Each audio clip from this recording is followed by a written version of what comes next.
नमस्कार, मैं हूं आपके साथ अनुष्का। आइए बढ़ते हैं आज की खास खबरों की ओर।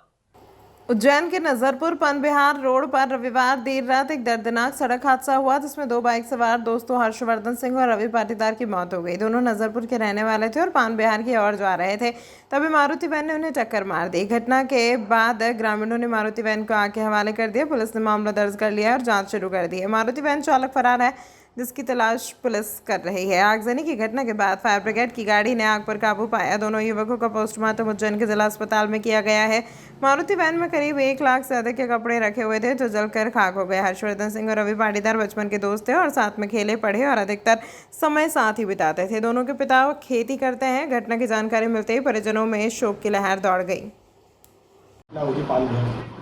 ये आगर उज्जैन आगर रोड पे नजरपुर कस्बा पड़ता है, तो थाना घटिया अंतर्गत आता है। यहाँ कल एक एक्सीडेंट की दुखद घटना हुई।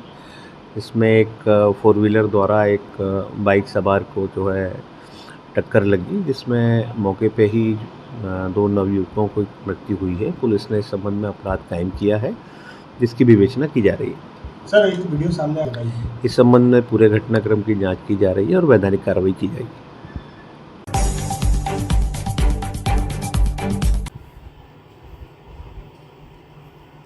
मां शिप्रा व कोटि तीर्थ महाकाल कुंड के जल से जानापाव में परशुराम जी का अखिल अभिषेक होगा।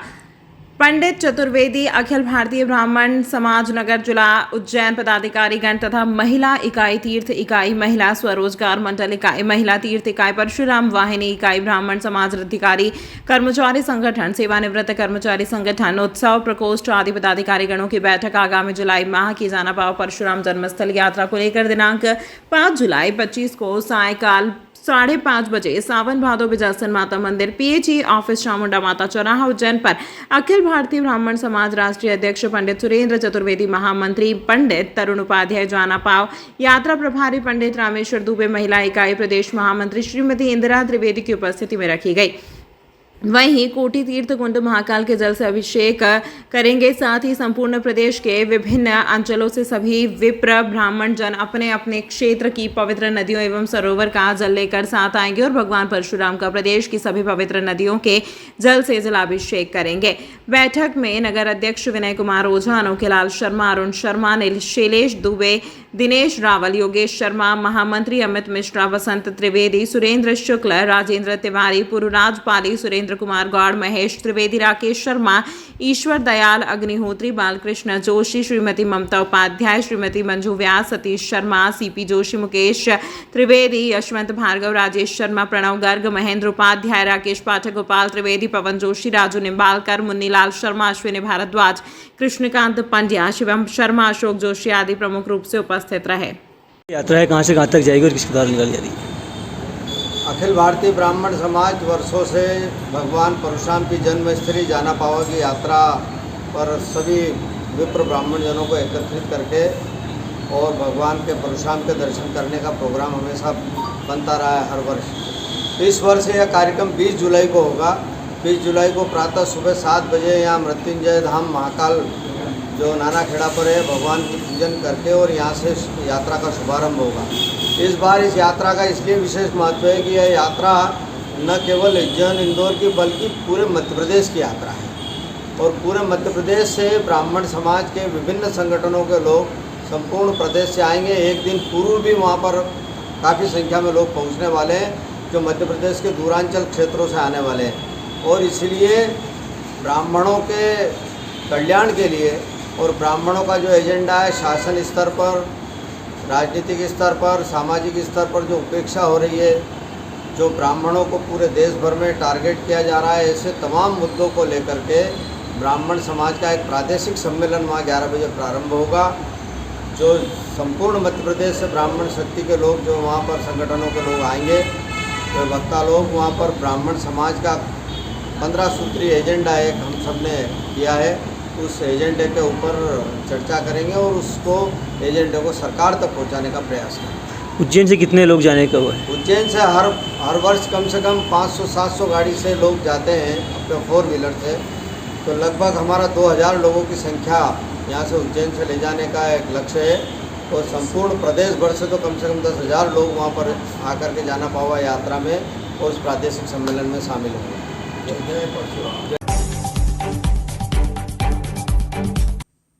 महाकाल थाना प्रभारी गगन बदल ने आगामी सावन मास बाबा महाकाल के सवारी को देखते हुए क्षेत्र में सख्त कार्रवाई की है। उन्होंने नगर निगम टीम के साथ मिलकर बड़े गणेश गली में अतिक्रमण के खिलाफ अभियान चलाया।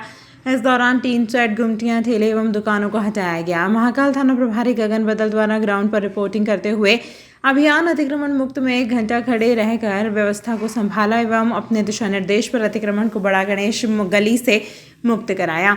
इस कार्यवाही की सराहना करते हुए कहा जा सकता है कि उन्होंने क्षेत्र की स्वच्छता और सुंदरता को बनाए रखने के लिए एक महत्वपूर्ण कदम उठाया है।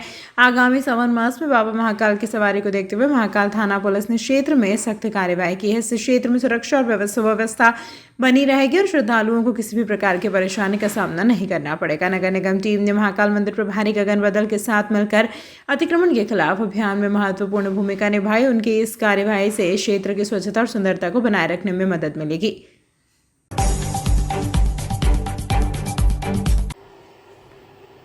धार्मिक नगरी उज्जैन में गुरु पूर्णिमा महोत्सव का होता है अपना ही रंग। श्याम बालाजी धाम आश्रम पर धूमधाम से मनाया जाएगा गुरु पूर्णिमा महोत्सव। हवन पूजन, धार्मिक सत्संग और भंडारे का किया जाएगा आयोजन। विश्व भर के अनुयायी पधारते हैं आश्रम में। पावन पवित्र, शिक्षित एवं दीक्षित करने वाला, आत्मा को परमात्मा तक ले जाने वाला गुरु पूर्णिमा महोत्सव पूरे भारतवर्ष में बड़े हर्षोल्लास के साथ मनाया जाता है। उसी कड़ी में उज्जैन शहर में भी गुरु पूर्णिमा महोत्सव सभी मठ, मंदिरों व अखाड़े में अति उत्साह के साथ मनाया जाता है। गुरु पूर्णिमा पर उज्जैन में इसका महत्व इसलिए भी बढ़ जाता है कि यहाँ पर तीनों लोक के पालनहार श्री कृष्ण, सुदामा एवं बलदेव की शिक्षा स्थली गुरु सांदीपनि का आश्रम भी है। उज्जैन में ही गुरु पूर्णिमा महोत्सव को लेकर महाकाल टुडे चैनल से चर्चा में श्री श्याम बालाजी धाम आश्रम के श्री 1008 महामंडलेश्वर भगवतानंद गिरी जी महाराज ने बताया कि भारतवर्ष में गुरु शिष्य परंपरा अनादिकाल से चली आ रही है। एक मान्यता के अनुसार देवशयनी एकादशी पर देवशयन करने को पाताल लोक में चले जाते हैं। उसके 4 दिन बाद गुरु पूर्णिमा पर जगत गुरु व्यास जी का जन्म होता है। यही कारण है कि इस दिन को गुरु पूज्य दिवस के रूप में मनाया जाता है। देवनगरी उज्जैन में भगवान श्री राम ने गुरु वशिष्ठ जी से शिक्षा प्राप्त की थी एवं भगवान श्री कृष्ण ने गुरु सांदीपनि जी से शिक्षा प्राप्त की थी। इसीलिए भी उज्जैन में यह हमारे महोत्सव बड़े हर्षोल्लास से मनाया जाता है। प्रातःकाल हवन पूजन किया जाता है, कथा श्रवण कराई जाती है, तत्पश्चात भंडारे का आयोजन किया जाता है, जिसमें पूरे विश्व भर से हमारे शिष्य पुण्य लाभ अर्जित करते हैं।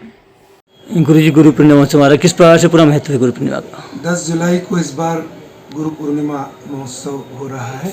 हमारे आश्रम में भी प्रतिवर्ष अनुसार कार्यक्रम होगा।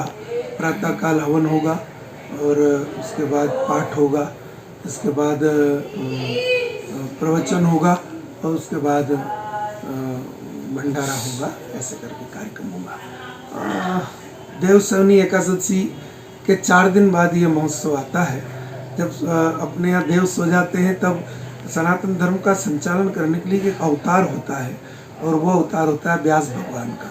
और व्यास भगवान का अवतार गुरु का अवतार है, इसलिए इस दिन से सारे विश्व भर में गुरु पूर्णिमा महोत्सव मनाया जाता है। सारे देश भर के जो शिष्य होते हैं वो अपने अपने गुरुओं का पूजन करते हैं। और भगवान महाकाल की नगरी अपनी उज्जैनी तो उनकी नगरी है। और भगवान महाकाल को तो रामचरितमानस में कहा है, तुम त्रिभुवन गुरु वेद बखाना। भगवान महाकाल के लिए कहा है कि वे त्रिभुवन के गुरु हैं। इसलिए यहाँ हमारे अपने उज्जैन में तो गुरु पूर्णिमा का और विशेष महत्व रहता है। और भगवान श्री कृष्ण ने सांदीपनि आश्रम में उज्जैन में ही आकर 64 कलाओं को सीखा है 64 दिन में, इसलिए और बड़ा महत्व हो जाता है।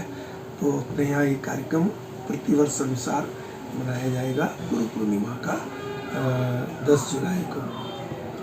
जी, अपने उज्जैन में सभी अखाड़ों में, सभी संस्थानों में गुरु परंपरा के अनुसार शिष्य लोग अपने अपने गुरुजनों का पूजन करते हैं। उसी क्रम में मेरे यहाँ भी सारे देश भर से हमारे शिष्य आते हैं और एक बड़ा आयोजन प्रतिवर्ष होता है। चूँकि इस बार मेरा प्रथम संन्यास दिवस भी है 10 जुलाई को, इसलिए इस बार का गुरु पूर्णिमा महोत्सव थोड़ा विशेष रहेगा। उज्जैन शासन द्वारा लागू की गई ई अटेंडेंस के खिलाफ शिक्षकों द्वारा आज शहर में मौन रैली निकालकर मुख्यमंत्री के नाम ज्ञापन भेंट किया गया। सरकार द्वारा नवीन शिक्षा सत्र शुरू होने पर शासकीय स्कूलों के शिक्षकों के लिए ई अटेंडेंस नियम लागू किया गया है। इस निर्णय का प्रदेश भर में शिक्षकों द्वारा विरोध किया जा रहा है। आज उज्जैन में भी ई अटेंडेंस संघर्ष मोर्चा द्वारा सरकार के खिलाफ मोर्चा खोल दिया गया। इसके चलते शाम को शासकीय स्कूलों के शिक्षकों ने एकत्रित होकर कालिदास अकेडमी परिसर में कोठी पैलेस तक मौन रैली निकाली और मुख्यमंत्री के नाम ज्ञापन भेंट कर ई अटेंडेंस नियम को तुरंत वापस लेने की मांग की। यदि इसे शीघ्र ही वापस नहीं लिया गया तो प्रदेश भर में आंदोलन किया जाएगा। आज जिले भर के शिक्षक साथियों ने कालिदास अकादमी परिसर के बाहर से एकत्रित होकर और कलेक्टर कार्यालय तक रैली निकाली है। हम शिक्षकों का शासन के एक आदेश के द्वारा अपमान किया जा रहा है। प्रदेश भर में ई अटेंडेंस की अव्यवहारिक व्यवस्था को लागू किया जा रहा है। उससे पूरा शिक्षक अपमानित महसूस कर रहा है। शिक्षक के ऊपर एक चौकीदार की तरह ये व्यवस्था बनाई गई है जो व्यवहारिक नहीं है। इसमें शिक्षक अगर करना भी चाहे तो ऐप की इतनी क्षमता नहीं है, नेटवर्क नहीं मिलता है और शिक्षक को अनुपस्थित घोषित कर दिया जाता है। हमारे माननीय मुख्यमंत्री महोदय कर्मचारी हितैषी हैं, हम उनका सम्मान करते हैं। कर्मचारी हित में उन्होंने अनेक महत्वपूर्ण निर्णय लिए हैं, लेकिन कुछ अधिकारी अपने स्वयं के और अपने परिचित लोगों के ऐप बार बार विभाग में ला रहे हैं। इस समय 8 से 10 ऐप जो चल रहे हैं वो निश्चित रूप से शिक्षा की गुणवत्ता को खराब कर रहे हैं और अधिकारियों द्वारा जो ऐप लाकर शिक्षकों को अटेंडेंस और अन्य जानकारियों भरने के लिए जो परेशान किया जा रहा है, ये सरकार के और कर्मचारियों के बीच में अधिकारी खाई पैदा करने का काम कर रहे हैं। हम ऐसे अधिकारियों की नीतियों का विरोध करते हैं। मध्य प्रदेश शासन की अच्छी नीतियाँ लागू हो, कर्मचारियों को उसका लाभ मिले, हम ये मांग करते हैं। उसके बाद में हम इस ई अटेंडेंस को लेकर संघर्षरत हैं। हमारे द्वारा ब्लॉक स्तर पर भी ज्ञापन दिया गया। आज जिला स्तर की एक संयुक्त रैली निकाली गई और सभी संगठन मिलकर आगे भी प्रदेश स्तर पर लड़ेंगे। हमारे संगठन के द्वारा प्रदेश में कार्यक्रम शीघ्र बनने वाला है। प्रयास रहेगा कि सब एकजुट होकर लड़ाई लड़ें। जब तक ये अटेंडेंस की व्यवस्था बंद नहीं होगी हमारा संघर्ष जारी रहेगा। अपना शेख मोहम्मद हनीफ, जिला अध्यक्ष, राज्य अध्यापक संघ, जिला उज्जैन। क्या प्रमुख मांगे आप लोगों की ज्ञापन दिया? ई अटेंडेंस को लेकर जिले भर के शिक्षक आज यहाँ कोठी पैलेस पर उपस्थित हुए हैं। आपके सामने आपको दिख रहा है हजारों की संख्या में शिक्षक यहाँ उपस्थित हुए हैं। इससे अंदाज़ा लगा सकते हैं कि ई अटेंडेंस के विरोध में सभी हैं। अभी तक का जो रेशो आंकड़ा है वो मात्र 3% ई अटेंडेंस लगी है। बाकी 97 शिक्षकों ने इसका बहिष्कार किया है। प्रत्यक्ष अप्रत्यक्ष रूप से हम इसका विरोध करते हैं और आने वाले समय में अगर हमारी ये मांग मंजूर नहीं होती है तो हम व्रत रूप पर क्रमबद्ध रूप से भोपाल स्तर पर धरना प्रदर्शन करने वाले हैं।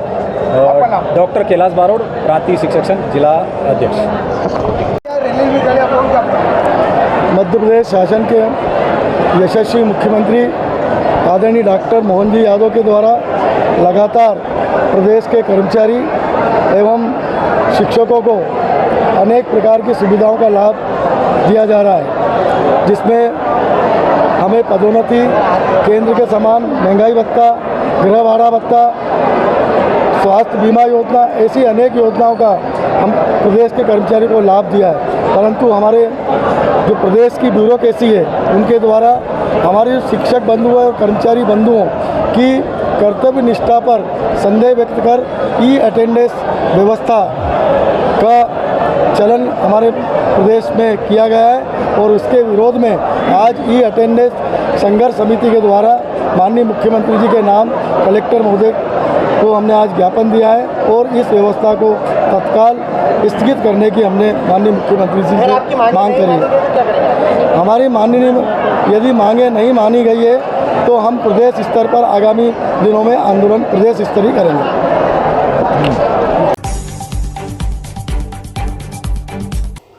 महाकाल मंदिर के सामने बिना अनुमति बन रहा था G+1 होटल। नगर निगम की बड़ी कार्रवाई। उज्जैन के निर्माणाधीन होटल पर नगर निगम ने अतिक्रमण विरोधी कार्यवाही करते हुए G+1 अवैध होटल निर्माण को ध्वस्त किया। होटल मालिक अशोक जोशी द्वारा 1250 स्क्वायर फीट के प्लॉट पर बिना अनुमति होटल का निर्माण कराया जा रहा था। नगर निगम ने 2 बार नोटिस जारी किए थे लेकिन निर्माण जारी रहा। आज भवन अधिकारी दीपक शर्मा के नेतृत्व में टीम ने मौके पर पहुंचकर निर्माण हटाया। निगम अमले की मौजूदगी में कार्यवाही को अंजाम दिया गया।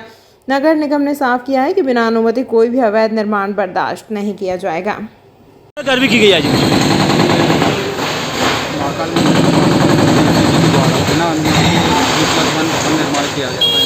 पहले भी इनको सूचना दी गई थी लेकिन इनके द्वारा कोई भी निर्माण कार्य अभी सवारी मार्ग है, बहुत ज़्यादा चहल पहल और बड़े अधिकारियों के द्वारा भी भ्रमण किया जा रहा है, तो उनके द्वारा निर्देश दिए गए कि अवैध अतिक्रमण का सर किसके द्वारा किया जा रहा है निर्माण? ये अशुभ जोशी जी के द्वारा किया जा रहा है। सर आपका नाम? कार्रवाई की जा रही है आज? आज महाकाल क्षेत्र में जोन नंबर 3 के अंतर्गत अवैध निर्माण कार्य जो किया जा रहा है, तो भवन अधिकारी और निगम आयुक्त महोदय के निर्देश अनुसार यहाँ पर आज अवैध निर्माण तोड़े जाने की कार्रवाई की जा रही है। ये किसका मकान है, किस पर कार्रवाई की जा रही है? ये इनको दिया था नोटिस, भवन अधिकारी बताएंगे इनका है, उनके निर्देश अनुसार कार्रवाई की जा रही है। और जो भी अवैध निर्माण है मकान मालिक को सभी नोटिस दे चुके थे, भवन अधिकारी और इंजीनियर द्वारा दिए गए थे ताकि इनका अवैध निर्माण रोका जाए, लेकिन उनके द्वारा रोका नहीं गया और उनको सूचना भी कर दी गई थी। तो आज द्वारा आज संपूर्ण कार्रवाई तोड़ने की कार्रवाई की जा रही है। आपका नाम?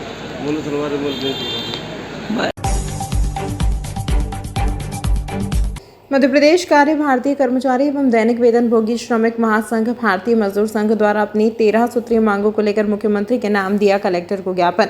पूरे प्रदेश में एक साथ दिया गया मुख्यमंत्री के नाम ज्ञापन, जैसे उज्जैन में भी मध्य प्रदेश कार्य भारतीय कर्मचारी एवं दैनिक वेतन भोगी श्रमिक महासंघ भारतीय मजदूर संघ द्वारा अपनी 13 सूत्रीय मांगों को लेकर मुख्यमंत्री के नाम कलेक्टर को ज्ञापन देते हुए बताएं कि वन विभाग, शासकीय महाविद्यालय, कृषि महाविद्यालय, नगर निगम, विद्युत मंडल जैसे समस्त शासकीय विभागों में कई दैनिक वेतन भोगी श्रमिक कर्मचारी कार्य कर रहे हैं, जिन्हें बहुत ही कम वेतन दिया जाता है, जिनके भविष्य को लेकर भी कोई ठोस कदम शासन द्वारा नहीं उठाए गए हैं। उनकी पेंशन चालू की जाए, साथ ही साथ इन कर्मचारियों की स्थायी नियुक्ति के साथ ही अनुकंपा नियुक्ति का भी प्रावधान बनाया जाए, क्योंकि कई कर्मचारी अपना जीवन भर कार्य करने के बाद भी आज भी लाचार घूम रहे हैं और कई कर्मचारी तो कार्य करते करते ही परलोक पधार गए हैं। ऐसे में उनके परिवार का कोई भी सहारा नहीं है। इन्हीं से भी मांगों को लेकर आज हमने अपनी 13 सूत्रीय मांग को लेकर प्रदेश के मुख्यमंत्री के नाम पर जिला कलेक्टर को ज्ञापन दिया है। इस अवसर पर मुख्य रूप से मजदूर संघ के विभाग प्रमुख सतीश शर्मा, प्रदेश महामंत्री प्रदीप कुमार झा, मनोहर गिरी संभाग संयोजक महेंद्र उपाध्याय, शैलेंद्र सिंह ठाकुर, रोम जादौन, इलियास खान, मंगल तिवारी, दिलीप पतेरिया, दीपक भूसारी, रेखा बाई, स्वाति उपाध्याय, पुष्पा बाई, मीरा बाई, बरखा कटारिया, प्रकाश राव, विष्णु भाई आदि बड़ी संख्या में श्रमिक वर्ग सम्मिलित हुआ। ये मध्य प्रदेश के जो कच्चे कर्मचारी हैं, दैनिक वेतन भोगी कर्मचारी, स्थायी कर्मी कर्मचारी, सुरक्षा श्रमिक कर्मचारी, वन विभाग में काम करने वाले अंशकालीन कर्मचारी, जितने भी कच्चे कर्मचारी हैं पूरे मध्य प्रदेश में, उन सबके नियुक्ति दिनांक से उन लोगों का जो जीवन सुरक्षित हो, इसलिए ज्ञापन दिए वो स्थायी कर्मी बन जाए, अनुकंपा नियुक्ति की पात्रता मिले, उनको पेंशन का लाभ मिले, वो मर जाए तो उनके परिवार को दर दर की ठोकर ना खाने पड़े, अनुकंपा नियुक्ति मिले, उन्हें ग्रेच्युटी मिले और बुढ़ापे में पेंशन कम से कम मिले, इसलिए हमने ज्ञापन दिया है। किसकी तरफ से दिया गया है ज्ञापन? ये भारतीय मजदूर संघ की औद्योगिक इकाई है, मध्य प्रदेश कार्यभारी दैनिक वेतन भोगी श्रमिक महासंघ, उसकी तरफ से ये ज्ञापन दिया गया है और माननीय मुख्यमंत्री जी के नाम में ज्ञापन है, द्वारा जिला कलेक्टर को दिया गया। पूरे मध्य प्रदेश में आज एक साथ ये ज्ञापन जा रहा है, जितने जिले उन सब जिलों में जा रहा है।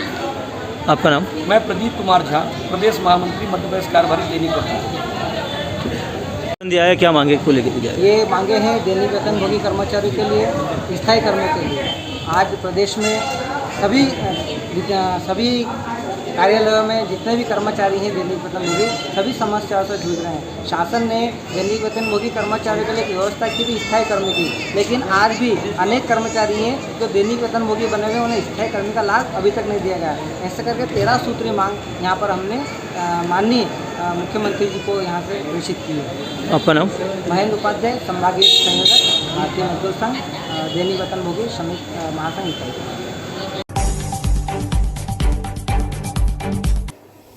पृथ्वी लोक पर पुराणों और शास्त्रों में धार्मिक मान्यताओं के अनुसार देवशयनी का 11 का बहुत अधिक महत्व बताया गया है। सनातन हिंदू धर्म में शैव और वैष्णव पद्धति से पूजन अर्चन करने का विशेष महत्व बताया गया है, जिसका प्रत्यक्ष उदाहरण भगवान महाकाल की नगरी अवंतिका उज्जैनी में प्रत्येक वर्ष चातुर्मास, जैसे आषाढ़, श्रावण, भाद्रपद, अश्विन, कार्तिक का महीना भी कहा गया है, जिसको लेकर उज्जैन के प्रसिद्ध ज्योतिषाचार्यों ने चातुर्मास देवशयनी एकादशी का विशेष महत्व बताया है। श्री महाकालेश्वर मंदिर के महेश पुजारी बताते हैं कि देवशयनी एकादशी को लेकर 2 मान्यताएं हैं। कहा गया है कि भगवान विष्णु क्षीरसागर में शेषशय्या पर योग निद्रा में चले जाते हैं और भगवान महाकाल 4 महीनों के तक सृष्टि का भार संभालते हैं। दूसरा यह कि भगवान विष्णु शास्त्रों के अनुसार ही अपना लोक छोड़कर पाताल लोक राजा बलि के यहाँ उनके द्वारा वचन के रूप में प्राप्त वरदान को पूरा करने के लिए राजा बलि के यहाँ द्वारपाल बनते हैं। इस 4 मास में पृथ्वी लोकवासी मांगलिक कार्य छोड़कर धार्मिक कार्य, दान पुण्य, तप, कथाएं, भजन अनुष्ठान कर अपने आत्म सुधार, आध्यात्मिक विकास के साथ साथ अब भगवान नारायण के कष्ट को हर सकते हैं। इसी को 10 जुलाई 2025 को गुरु पूर्णिमा का पर्व मनाया जाना है। इसके साथ ही 11 जुलाई से पावन और पवित्र श्रावण महीना शुरू हो रहा है, जो कि 8 अगस्त तक रहेगा।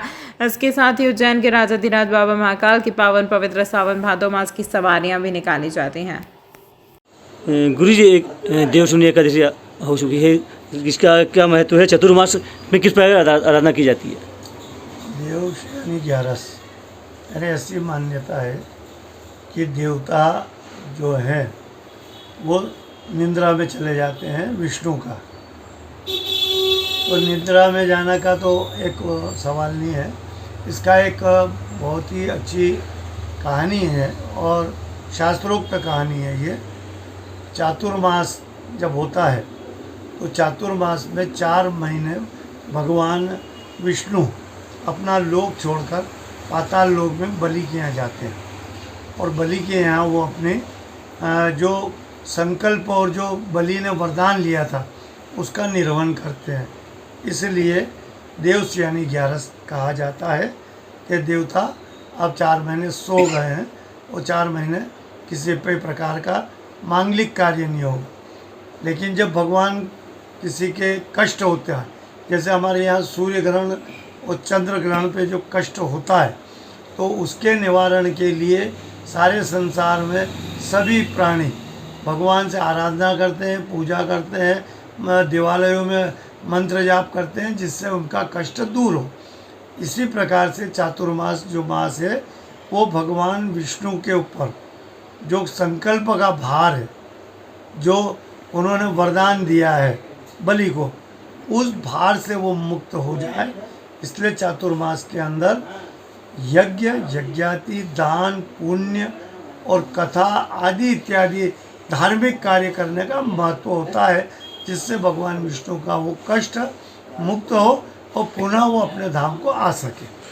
इसमें आषाढ़, सावन, भादो मास में किस प्रकार से आराधना करना चाहिए और दान पुण्य किस प्रकार किया जाता है? ये 4 ही मास जो है पुण्य मास है और इन्हीं को 4 ही मास को चातुर्मास कहते हैं। इसी पुण्य मास के अंदर जो चातक या जो भक्त है, जो सनातनी है, वो देवताओं की आराधना, पूजा, संकल्प करते हैं और 4 महीने कहीं एक स्थान पर रहकर अनुष्ठान करते हैं, तो उनका उन्हें कई गुना पुण्य प्राप्त होता है। इसमें शिव आराधना किस प्रकार से की जानी चाहिए? शिव आराधना का तो बहुत सरल वो है विधान। भगवान शिव को 1 बिलपत्र चढ़ा दो, प्रसन्न है। 1 लोटा जल चढ़ा दो, सदा प्रसन्न है। एक ओम नमः शिवाय के 5 मंत्र बोल दो तो प्रसन्न है। तो शिव बड़े सरल देवता है और उनकी ऐसी किसी प्रकार की कोई आराधना पूजा ऐसी विकट नहीं है जो ना की जा सके। इसलिए हरि भक्त शिव भक्त को सिर्फ केवल मंदिरों में जाता हो तो शिव को 1 जल का लोटा चढ़ा दे, शिव सदा प्रसन्न हो। अपनी 11 पे हरि और हनुमान का मिलन किस प्रकार से किया जाता है? भगवान विष्णु का जो कष्ट है 4 मास बलि के यहाँ अपना ड्यूटी निभाना है ना, द्वारपाल बन के वहाँ बलि के यहाँ वो अपना निर्वहन करते हैं, संकल्प का, आशीर्वाद का जो बलि को दिया वचन। और देव उठनी 11 जब आती है तो वो वहाँ से मुक्त होते हैं अपने नियम से और अपने दिए हुए वरदान से। तो पुनः भगवान वैकुंठ आते हैं और जब वैकुंठ आते हैं तो शिव और वैष्णव का दोनों का मिलन होता है। वो इसलिए कहा जाता है कि जब भगवान वैकुंठ से बलि के यहाँ चले जाते हैं तो उनका जो सृष्टि का भार है वो भगवान शिव संभालते हैं। तो वो स्वयं का भार भी और विष्णु भगवान का भार भी दोनों संभालते हैं। और जब भगवान विष्णु अपने लोक को आते हैं तो भगवान शिव उनसे मिलने जाते हैं। वहाँ दोनों की हरिहर भेंट होती है, दोनों आपस में एक दूसरे से आदान प्रदान करके मिलते हैं और मिलने के पश्चात फिर उनको वो जो भार कार्य जो होता है वो उन्हें देवता को सौंपते हैं। उज्जैन में काफ़ी प्रसिद्ध मंदिर हैं, बाबा महाकाल है, गोपाल मंदिर है, इनका क्या महत्व है? ये दोनों प्राचीन मंदिर है और महाकालेश्वर तो और अति प्राचीन है, लेकिन हमारे यहाँ की जो पद्धति रही है वो वैष्णव और शैव धर्म के दोनों की रही है। इसलिए यहाँ अवंतिका में वैष्णव धर्म के हिसाब से भी यहाँ सवारी निकलती है 2 अधिक, और वैष्णव संप्रदाय के हिसाब से यहाँ से भगवान महाकाल की जब पालकी जाती है उसमें हरिहर भेंट होती है, और हरिहर भेंट होने पे ही भगवान का कहते हैं कि हरि और हर का दोनों का मिलन हुआ है, और दोनों ने आज अपना एक दूसरे का भार एक दूसरे को सौंप के अपने अपने कार्य क्षेत्र में अपना अपना कार्य निर्वहन करने के लिए उपस्थित हो जाते हैं। इस अंक में फिलहाल इतना ही। अगले अंक में आपसे फिर होगी मुलाकात, तब तक के लिए नमस्कार।